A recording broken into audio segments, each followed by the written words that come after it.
Finally बैनांस के CEO CG ने अपनी पोजीशन से इस्तीफ़ा दे दिया है, रिज़ाइन कर दिया है। और न्यू सीईओ होंगे रिचर्ड टैंग। ये उनका ट्विटर अकाउंट है और ये उनकी पिक्चर है। I am very happy to see कि मार्केट बहुत ज़्यादा मैच्योर हो चुकी है। इतनी बड़ी न्यूज़ आने के बावजूद बीटीसी ने कोई बहुत बड़ा हमें डंप नहीं दिखाया। मैं आपको दिखाता हूँ। ये देखें, मार्केट ने रिकवरी भी लेना शुरू कर दी है। बीटीसी की अपडेट की तरफ बाद में जाते हैं, पहले इसके ऊपर बात कर लेते हैं जो अभी ये बैनांस का रिज़ाइन हुआ है और ये सारी जो चीज़ें चल रही हैं इसके ऊपर थोड़ी सी बात करते हैं, फिर बीटीसी की तरफ हम आते हैं। ये जो इतनी बड़ी न्यूज़ आई है और फिर भी मार्केट में इतना ज़्यादा डंप नहीं आया। मेरा ख्याल है कि इसके पीछे रीज़न ये हो सकती है कि सीधी पर जो भी इल्ज़ामात लगे हैं वो ज़्यादातर जो है वो मनी लॉन्ड्रिंग से मुतल्लिक हैं।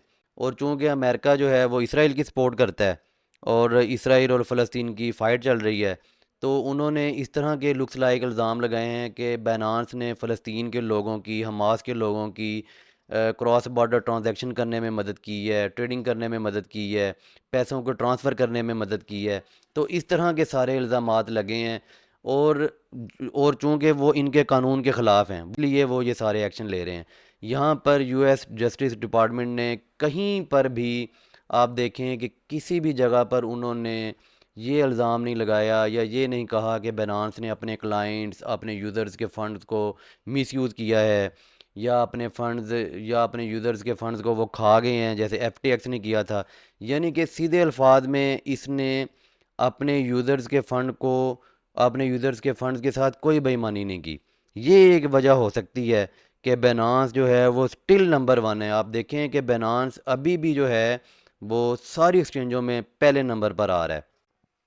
तो और दूसरी बात यह है कि अभी मार्केट में लोग बहुत ज़्यादा समझदार हो गए हैं, स्पेशली वो लोग जो पुराने हैं जिन्होंने शुरू से मार्केट को देखा है और मार्केट में वो कई उतार चढ़ाव पहले देख चुके हैं, इसलिए वो ज़्यादा पैनिक नहीं होते अब।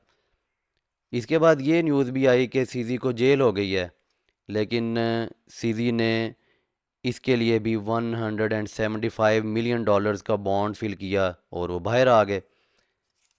आप में से भी काफ़ी लोग मुझे मैसेज कर रहे थे कि बैनांस के ऊपर अभी वो फंड्स रखें या ना रखें।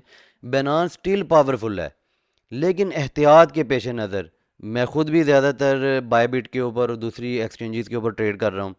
और मैंने आपको भी बड़ी देर से ये मैं कह रहा हूँ, बड़ी देर से मैं टेलीग्राम के ऊपर ये पोस्ट शेयर कर रहा हूँ, मैंने वीडियोस बनाए, मैंने आपको हर हर बार मैंने आपको ये बताया है कि अपने फंड्स को डाइवर्सिफाई कर लें किसी भी एक एक्सचेंज के ऊपर। ये नहीं कि अब आपने सारे फंड बायबिट के ऊपर रख दें, कूकॉइन के ऊपर रख लें या किसी भी दूसरी एक्सचेंज के ऊपर रख लें। किसी भी सेंट्रलाइज्ड एक्सचेंज के ऊपर आपने अपने सारे फंड्स नहीं रखने हैं, आपने डाइवर्सिफाई करने हैं फंड्स।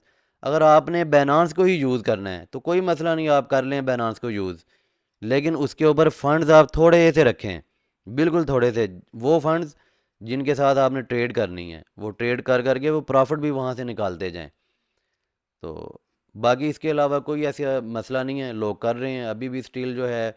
ये नंबर वन क्यों है? क्योंकि यहाँ पर लोग हैं, यहाँ पर लोग ट्रेड कर रहे हैं, यहाँ पर लोगों के पैसे पड़े हुए हैं, इसीलिए तो ये नंबर वन है अभी भी। तो आप भी यहाँ पे रखें, लेकिन ये ज़रूरी नहीं है कि पानी जब सर के ऊपर से गुजर जाए फिर ही आपने एहतियात करनी है। आप अभी से एहतियात शुरू करें, आप दूसरी एक्सचेंजेस के ऊपर भी अपने अकाउंट बना लें। उन सारी एक्सचेंजेस के लिंक्स जो हैं वो इसी वीडियो के डिस्क्रिप्शन में आपको मिल जाएंगे। वहाँ पे जाएं, उनके ऊपर क्लिक करके सारी एक्सचेंजेस के ऊपर आप अपना एक एक अकाउंट बना लें और अपने फ़ंड्स जो हैं वो डाइवर्सिफाई करके रखें। ट्रस्ट वॉलेट के ऊपर आप अपने फ़ंड्स रख सकते हैं। अगर आप सेंट्रलाइज एक्सचेंजेस के ऊपर ही रखना चाहते हैं तो वहाँ पे भी आप डाइवर्सिफाई करके रखें अभी।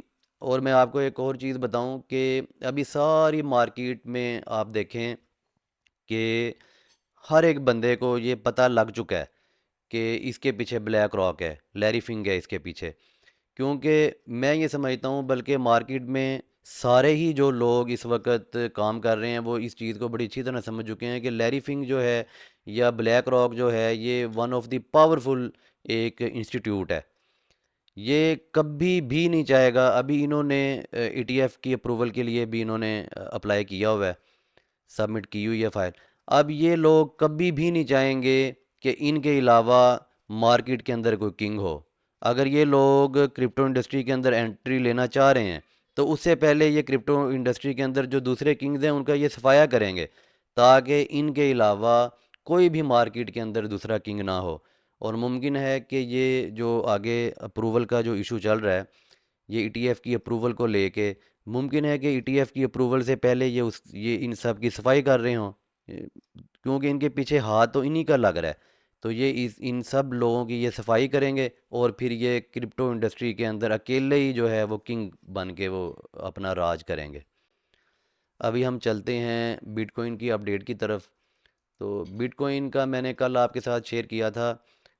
आपको मैंने एक ये जोन बताया था 36,400 वाला।